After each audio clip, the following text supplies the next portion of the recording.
सीधी देवरानी की दो टेढ़ी जेठानियां। अंजना के 3 बेटे मिहिर, अनिल, शिवाय थे, लेकिन उसमें से 2 की शादी सलोनी और जूली नाम की लड़की से हो जाती है। दोनों बहुत ही घमंडी मिजाज की थीं। वक्त के साथ उन्होंने अंजना को अपना असली रूप दिखा दिया था, क्योंकि वो सास की ज्यादा बात नहीं मानती थी। ऐसे ही एक दोपहर अंजना अपने कमरे में बैठकर उन्हें आवाज लगाती है, क्योंकि वो गिर गई थी, मगर वो सुनती ही नहीं। अरे बाप रे बाप, मेरी तो कमर टूट गई। अरे ओ जूली और सलोनी बहू, कहाँ हो तुम? बिगड़ गई हैं दोनों बहुएं, अब तो कोई काम नहीं करती। जरा देखो कहाँ हैं ये। जब अंजना उठकर बड़ी बहू के कमरे में जाती है तो देखती है कि सलोनी और जूली रील बना रही होती हैं। मेरा दिल ये पुकारे आजा, भीगा भीगा है समा, ऐसे में है तू कहाँ? मेरा दिल ये पुकारे आजा, तू है वही दिल ने जिसे अपना कहा, तू है जहाँ मैं हूँ वहाँ, अब तो ये जीना तेरे बिन है सजा। अच्छा, तो ये यहाँ नाच रही हैं और वहाँ मेरी कमर टूट गई है। अरे ओ दोनों बहुरिया, यहाँ क्यों थिरक रही हो? कब से मैं आवाज लगा रही हूँ, सुनाई नहीं देता तुम्हें?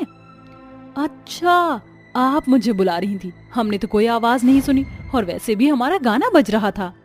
अगर अब सुन लिया हो तो मेरे कमर पर दवाई लगा दो, गिर गई हूँ, दर्द हो रहा है, बड़ी मुश्किल से चलकर आई हूँ यहाँ। आप थोड़ी देर आराम कर लीजिए, लेकिन हम अभी आ नहीं सकते। एक तो उसको लगाने से हमारे हाथों में बदबू आ जाएगी, और वैसे भी अभी हमें इंस्टा पर लाइव जाना है और हमारे फॉलोवर्स हमारा वेट कर रहे हैं। आप दवाई खाकर लेट जाइए। जूली बिल्कुल ठीक कह रही है माँ जी, और आपकी ड्रेसिंग टेबल पर ही गोली रखी है, ले लेना आप। पता नहीं कैसी बहू हो तुम, बिल्कुल शर्म नहीं आती अपनी सास को ये सब कहते हुए। एक काम नहीं करती हो अब घर का ठीक से, और तुम्हें दर्द में बुला रही हूँ तब भी नहीं आया।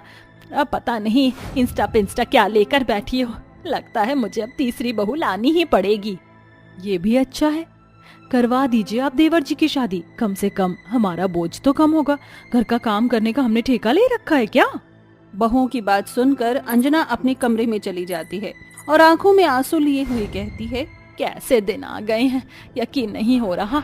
अपने घर में मैं खुद ऐसी बहू लाई हूँ, लेकिन इस बार अच्छे से जांच पड़ताल करके बिल्कुल सीधी बहू लाऊंगी जो मेरी बात माने। हाय रे मेरी कमर।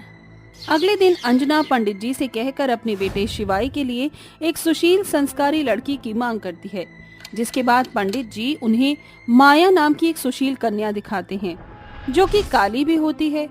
सुशील के चक्कर में वो शिवाई की शादी काली लड़की से करवा देती है। शादी के अगले दिन जब माया अपनी पहली रसोई में चाय बना रही थी तो दोनों जेठानी आपस में बात करते हुए कहती हैं, छोटी, मैं क्या सोच रही हूँ, माँ जी को बड़ा गर्व है ना अपनी काली बहू पर, क्यों ना मैं उनका ये भ्रम तोड़ दूं। तुम तो जानती हो माँ जी को फीकी चाय पसंद है। हाँ दीदी, इसलिए अब हम देवरानी को अपने इशारों पर चलाएंगे। तभी दोनों अपनी नई देवरानी के पास जाकर कहती हैं, अरे हमारी नई देवरानी, क्या बना रही हो माँ जी को खुश करने के लिए? वो दीदी, मैं चाय के साथ कुछ पकौड़े और मीठे में गाजर का हलवा बना रही थी। अरे वाह, ये तो बहुत अच्छी बात है, चलो बना लो। और हाँ, एक जरूरी बात, माँ जी को ना मीठा खाना बहुत पसंद है, इसलिए तुम मीठा सा अच्छे से डालना। अच्छा हुआ दीदी आपने मुझे बता दिया, वरना मैं तो कम से कम चीनी डालने वाली थी हलवे और चाय में। अब पता चल गया ना, अच्छे से चाय बनाना। ऐसा कहकर दोनों टेढ़ी जेठानियां चली जाती हैं और बाहर जाकर हंसने लगती हैं। कुछ देर बाद माया खाना बनाकर जब अपनी सास को खिलाती है तो मुंह से चाय उगलकर वो कहती है, हे भगवान माया बहू, तुमने ये कैसी चाय बनाई है? दर्जन भर मीठा चाय में कौन डालता है? तुम्हें ये नहीं पता कि नॉर्मल चाय कैसी बनती है? और वैसे भी मुझे डायबिटीज है, क्या तुम्हें इन दोनों ने नहीं बताया?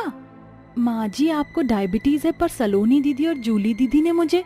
क्या सलोनी और जूली दीदी ने? हमने तो तुम्हें बता दिया था कि माँ जी को फीका पसंद है, फिर भी तुमने अपनी पसंद की मीठी चाय बनाई और माँ जी को पिला दी। तुम जानती हो इससे माँ जी की तबीयत भी खराब हो सकती है। माया बहू, मुझे तुझसे ये उम्मीद नहीं थी, कहीं मुझे काली बहू लाकर भी पछताना न पड़ जाए। माँ जी मुझे माफ कर दीजिए, मैं आपके लिए दोबारा चाय बना कर लाती हूँ। ये सुनकर अंजना वहाँ से उठकर अपने कमरे में चली जाती है। फिर वो अंजना को दोबारा फीकी चाय बनाकर उसको पिलाती है। शाम को अंजना सामने आती हुई बहू से कहती है, अरे जूली बहू, जरा माया को मेरे पास भेजना, कुछ काम है। जी माँ जी। ऐसा कहकर वो चली जाती है और कहती है, अपनी सीधी सादी देवरानी को माँ जी की नजरों में गिराने का अच्छा मौका, मैं उसको बताऊंगी ही नहीं। वापस आकर जूली अंजना से कहती है, माँ जी आप तो बड़ा अपनी नई बहू के गीत गा रही थी। मैंने उसको बोला कि माँ जी बुला रही है और उस कल्लो माई ने कहा कि मुझे नहीं आना, मैं आराम कर रही हूँ। अच्छा, लगता है बहू के मामले में मेरी किस्मत उस काली बहू की तरह काली हो गई है। माँ जी अगर आपको कोई काम है तो मुझे बता दीजिए, मैं कर देती हूँ। नहीं, कोई काम नहीं है, तू जा। इस तरह टेढ़ी जेठानियां सीधी देवरानी को अपनी सास की नजरों में खूब गिराती हैं, उसके किए काम में अड़चन पैदा करती हैं, जिससे अंजना काली बहू को बहुत कालेपन की जलीकटी सुनाती है। एक शाम काली बहू को अपनी सास की महंगी साड़ी प्रेस करनी थी।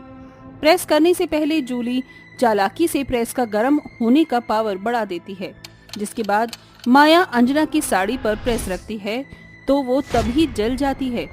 ये देखकर जेठानी जानबूझकर उसको सुनाती है। तभी आवाज सुनकर अंजना आ जाती है और कहती है, अरे क्या बात है, इतना शोर क्यों मचा रही हो तुम दोनों? माँ जी हम शोर नहीं मचा रहे, देखिए तो आपकी महंगी साड़ी को आपकी प्यारी बहू ने जला दिया। हे भगवान, करम जली कलमुही, सत्यानाश हो तेरा, जला दी मेरी इतनी महंगी साड़ी, खुद तो काली है, मेरी साड़ी को भी काली कर दी। मेरी मत मारी गई थी जो मैंने एक काली लड़की से अपने बेटे की शादी करा दी। तू तो इन दोनों से भी ज्यादा गई गुजरी निकली। माँ जी मैं सच कह रही हूँ, मेरा कोई कसूर नहीं, मैंने बस प्रेस का बटन रखकर ऑन ही करी थी कि जल गई। पता नहीं क्यों आप मुझे बार बार काली कहती हैं। मैंने कोई पाप कर दिया है क्या काली होकर? और आज तक जितने भी काम बिगड़े मैंने नहीं बिगाड़े। मुझे ऐसा लगता है कि कोई कुछ करता है। देखो माँ जी, ये कल्लू माई कैसे इल्जाम लगा रही हैं? उनको ठीक से काम करना आता नहीं और चलिए मगरमच्छ के आंसू दिखाने। काली बहू, मैंने तेरे लिए जितना सोचा था आज तूने उतना ही मुझे इनकी नजरों में झुका दिया। तभी वो वहाँ से चली जाती हैं। दोनों जेठानी अपनी बेचारी देवरानी का मजाक उड़ा रही थी। उनके कमरे से गुजरते हुए अंजना ने सुन लिया। कितनी भोली है ना हमारी बेचारी देवरानी, सीधी सादी ऊपर से काली। माँ जी हमें नीचे दिखाने के लिए उसको लाई थी ना, हमने उल्टा ही कर दिया। पहले दिन से ही उसके साथ गड़बड़ी करने लग गए और माँ जी की चाय में चीनी डलवा दी।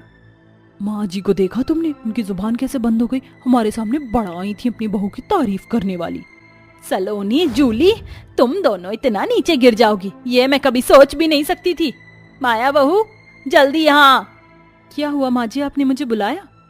हाँ बहू, मुझे माफ कर दे, मैंने तुझे बहुत गलत समझा। लेकिन तू जानना चाहे कि तेरे साथ आज तक जितने भी काम गलत हुए, यहाँ तक कि आज प्रेस से मेरी साड़ी जली, वो तूने नहीं, तेरी दोनों टेढ़ी घमंडी जेठानियों का किया धरा है।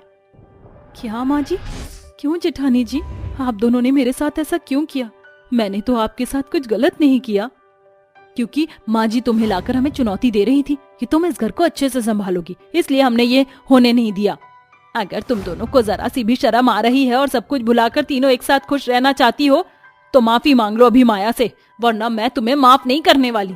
अरे जरा सोचो, कभी इस बेचारी ने तुम्हें पलटकर जवाब दिया? कभी तुमसे कोई काम करवाया? नहीं ना? नहीं माँ जी, हमें माफ कर दो देवरानी। तभी दोनों को अपनी गलती का एहसास होता है और दोनों गले लगकर उससे माफी मांग लेती हैं, जिसके बाद तीनों बहू एक साथ खुशी खुशी रहने लगती हैं।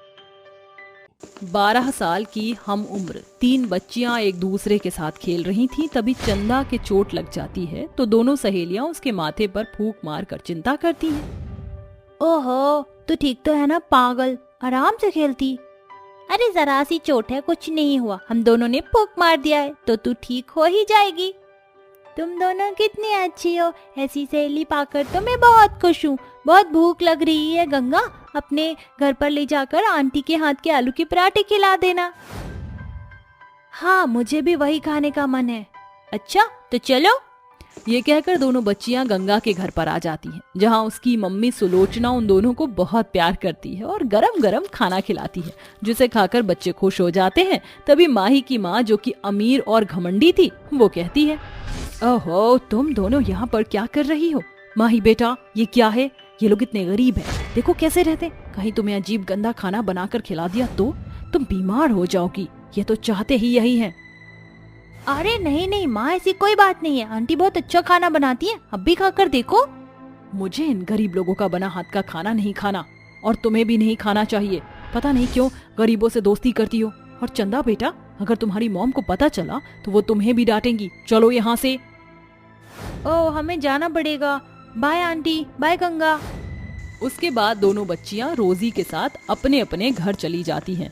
दरअसल गंगा बहुत ही गरीब परिवार से थी, लेकिन उसके माता पिता बहुत मेहनत से प्राइवेट स्कूल में उसे पढ़ाते हैं, जहां उसकी दोस्ती माही और चंदा से हो जाती है। वो बहुत ही पक्के फ्रेंड थे, हमेशा हर क्लास में साथ रहते थे। पढ़ाई से लेकर खेलना कूदना भी तीनों का एक साथ ही होता था। वक्त के साथ तीनों लड़कियां 12वीं पास कर लेती हैं, जहां एक दिन तीनों मिलकर एक दूसरे के साथ वक्त बिताती हैं। और जाने से पहले माही चंदा से कहती है, गंगा, हम दोनों तुझे कुछ बताना चाहते हैं। बात यह है गंगा कि हमारी मम्मी पापा ने मिलकर हम दोनों को एक साथ अब्रॉड स्टडी भेजने का फैसला किया है। किसी बात से हम दोनों परेशान हैं, क्योंकि हम तुझसे दूर नहीं होना चाहते हैं। काश तू भी हमारे साथ वहां पर आ सकती। अरे इतनी सी बात बस। देखो, तुम तो जानती हो कि मैं गरीब परिवार से हूँ। 12वीं तक पढ़ाना भी मम्मी पापा के लिए बहुत मुश्किल रहा, और आगे की पढ़ाई करना उनके लिए मैटर नहीं करता। इसलिए मम्मी पापा ने मेरी शादी अच्छा घर देखकर तय कर दी है। 2 दिन बाद मेरी शादी है। क्या इतनी जल्दी तेरी शादी हो रही है? यार, हम तेरे बिना कैसे रहेंगे? तेरी शादी हो रही है और हम वहाँ जा रहे हैं। आंटी के हाथ के पराठे, हम तीनों का एक साथ खेलना, सब कुछ बहुत याद आएगा। याद तो मुझे भी आएगा। मैं तुम दोनों को बहुत मिस करूंगी। अगर हो सके तुम मिल लेना मुझसे पढ़ाई करने के बाद। हाँ, हम मिलेंगे। कल की हमारी फ्लाइट है, जाना होगा, लेकिन उससे पहले हम थोड़ी मस्ती करेंगे। हाँ, चलो चलो। तभी तीनों सहेलियां एक साथ बहुत देर तक मस्तियां करती हैं। फिर एक दूसरे के आखिरी बार गले लगकर विदा लेकर अपने अपने घर चली जाती हैं। अगले दिन दोनों फ्लाइट से अब्रॉड के लिए निकल जाती हैं। तो वहीं गंगा के हाथों में उसके पति के नाम की मेहंदी लग रही थी। 2 दिन बाद शादी होते ही गंगा ससुराल की सारी जिम्मेदारी संभाल लेती है। लेकिन सास कावेरी बड़ी ही खड़ूस थी, जो कि गरीबी के कारण उसके साथ कंजूसी का व्यवहार करती है। यकीन नहीं होता तो आप खुद ही देख लीजिए। गंगा दोपहर का खाना बनाने जा रही थी कि वह आकर कहती है, ये तू क्या कर रही है? खाना क्यों बना रही है? दोबारा रात की सब्जी खत्म हो गई क्या? 1 किलो पालक की सब्जी बनाई थी। माँ जी, 2 कटोरी बची है सब्जी, और रात की सब्जी थोड़ी ना खाओगे, इसलिए खाने की तैयारी कर रही हूँ। कोई जरूरत नहीं है दोबारा खाना बनाने की। ये 1 कटोरी से हम दोनों छुआ छुआ कर खा लेंगे। 1 कटोरी नीरज को रख दे, आज घर पर हैं वो। माँ जी, आज उनकी छुट्टी है, वो कुछ अच्छा खाना चाहते हैं। अच्छा, मेरे नालायक बेटे ने अभी पगार लाकर मेरे हाथ में नहीं रखी जो उसे ये सब खिलवाऊं। मैंने जितना बोला उतना कर। जी माँ जी। ये माँ जी तो बड़ी कंजूस है। कुछ दिन पहले भी इन्होंने उनकी रोटियों को मुझसे कागज में लपेटवाया था। इससे उनकी बहुत बेइज्जती हुई थी ऑफिस में। मुझे सुनाया अलग, और उनकी चाय में पानी भी करवा दिया। और आज सब्जी खाकर तो वो गुस्से में ही आ जाएंगे। सोच क्या रही है? काम कर जाकर। वक्त गुजरता है। कावेरी बहुत कंजूसी करके गंगा बहू से खाना बनाती है। इस बात से वो बेहद परेशान थी। ना तो उसे बेटा कुछ कह सकता था, ना ही बहू। वहीं छोटे मोटे काम के लिए कावेरी गंगा को बहुत कुछ सुनाया करती, उस पर अत्याचार भी करती थी। गरीबी के कारण कावेरी में और कंजूसी आ गई। ऐसे ही एक दिन राशन खत्म हो जाता है। घर में ना तो पैसे होते हैं, ना खाने के लिए कुछ। इसीलिए कावेरी कहती है, अरे मोरी मैया, मेरे पेट दर्द हो रहा है। अरे बहू, लाला से जाकर कुछ राशन उधार मांग ले, वरना मैं मर जाऊंगी आज भूखी रहकर। मेरे बेटे का काम भी ठीक से नहीं चल रहा, ये दिन देखना पड़ गया। अरे अभी तक ठाड़ी क्यों है? जाना। जी माँ जी, मैं जाती हूँ। ये बोलकर वो लाला की दुकान से थोड़ा बहुत राशन लेकर लौटती है कि सामने से 2 गाउन पहनी हुई लड़की से उसकी टक्कर हो जाती है। उसके हाथ के तोहफों के साथ गंगा के दाल चावल जमीन पर बिखर जाते हैं, और वो बिना देखे सामान उठाते हुए उन्हें कहती है, अरे गिरा दिया ना सामान। बड़ी मुश्किल से घर पर खाना बनाने के लिए ले जा रहे थे, अब क्या होगा? गंगा, तू? और वो भी ऐसे हाल में? तभी गंगा उन दोनों को देखकर शर्म से आंखें नीची कर लेती है। ये क्या हाल बना लिया तूने? घर में खाने के लिए कुछ भी नहीं है जो इतना थोड़ा थोड़ा सामान ले जा रही है? हाँ, वो उनका काम ठीक से नहीं चल रहा तो पैसे की तंगी हो गई है। पर तुम दोनों यहाँ कैसे? हम तुझसे ही मिलने आए थे। मैं बहुत खुश हूँ, आओ मेरे साथ ससुराल चलो। तभी उनका गिफ्ट उठाकर उन दोनों को वो देती है, और अपने ससुराल ले आती है, जहाँ गरीब ससुराल की अजीब हालत देखकर माही और चंदा सोच में पड़ जाते हैं। ये तो गंगा के घर से भी ज्यादा गरीब घर है, कैसे वो बेचारी यहाँ रह रही होगी। माँ जी देखिए तो कौन आया है, ये दोनों मेरी बचपन की सहेली हैं। अच्छा, बड़े अमीर घर की लगती है। जी माँ जी, तुम दोनों बैठो, मैं अभी आती हूँ। गंगा उसके लिए चाय बनाकर लाती है तो कावेरी आकर कहती है, ये क्या, बड़ी मुश्किल से तो उधार करके ये लाई है, इस चाय में और पानी मिला। वैसे भी तेरी अमीर सहेलियां अच्छा खाना खाती हैं, एक दिन मिलावट वाला खा पी लेंगी तो क्या हो जाएगा। अरे इतने बिस्कुट क्यों ले जा रही है, 3-4 ले जा। माँ जी आज तो कंजूसी छोड़ दीजिए। अच्छा, अब तू मुझे बताएगी, जितना बोला उतना कर। ये कहकर वो अपनी बहू का हाथ मरोड़ देती है। ये सब होता हुआ अमीर सहेली देख लेती है, मगर कुछ कहती नहीं। फिर गंगा चाय नाश्ता लाकर उन दोनों को पिलाती है, जिसे पीकर वो कहती है, अरे तूने तो बहुत अच्छी चाय बनाई है, कैसे कट रहे हैं तेरे दिन। बहुत अच्छे, बहुत अच्छा ससुराल है और माँ जी तो बहुत प्यार करती हैं। बस कर यार, और कितना झूठ बोलेगी, हमने देख लिया है। तुझे तेरी सासू माँ को तेरे साथ ऐसा नहीं करना चाहिए था। तूने इतने छोटे से घर में भी सब अच्छे से संभाल लिया, ये देखकर हमारी आंखें भर आईं। कोई बात नहीं, अब तो यही मेरा घर है। ये देख, हम तेरे लिए क्या लाए थे। ये तेरे लिए कुछ कपड़े और केक है, तुझे बहुत पसंद है, खा के देख। मैं जानती हूँ बहुत दिनों बाद तूने केक देखा है। अब क्या ही कहूँ मैं, मेरी नम आंखों से ही तुम सब कुछ समझ चुकी हो। मेरे पास तुम्हारे लिए कुछ है और मैंने आलू के पराठे भी बनाए हैं। माँ जैसे नहीं, लेकिन तुम्हें पसंद है तो बनाया है। गंगा इन दोनों को अपने हाथ का बना आलू का पराठा अचार से खिलाती है, जिसे खाकर उन्हें बहुत अच्छा लगता है। और गंगा केक खाती है, तभी कावेरी कहती है, अरे मोरी मैया, तूने आलू के पराठे कब बनाए? घर में आलू तो है नहीं, जरूर ज्यादा आलू भरे होंगे तूने। माँ जी पड़ोसन से आलू लाकर बना दिए। बस कीजिए माँ जी, इतना कंजूस पना भी अच्छा नहीं होता। मानती हूँ गरीबी है, लेकिन कम से कम गंगा के साथ ऐसा बर्ताव तो मत कीजिए। मैं उसे इतने अच्छे से जानती हूँ, उसने कभी आपको परेशान नहीं किया। खुद को बदल दीजिए, कंजूसी के चक्कर में लोग अपनी जान गंवा देते हैं। माफ कर दो बच्चों, मैंने कभी इस तरीके से सोचा ही नहीं। गरीबी के जाल में ऐसे फंसी कि कंजूसी को आदत बना लिया। आज के बाद मैं ऐसा कुछ भी नहीं करूंगी। तुम्हारा शगुन लेकर आती हूँ, पहली बार आई हो ना यहाँ। ऐसा कहकर कावेरी अपनी अलमारी से 2 साड़ी निकालकर उन दोनों को सौंप देती है।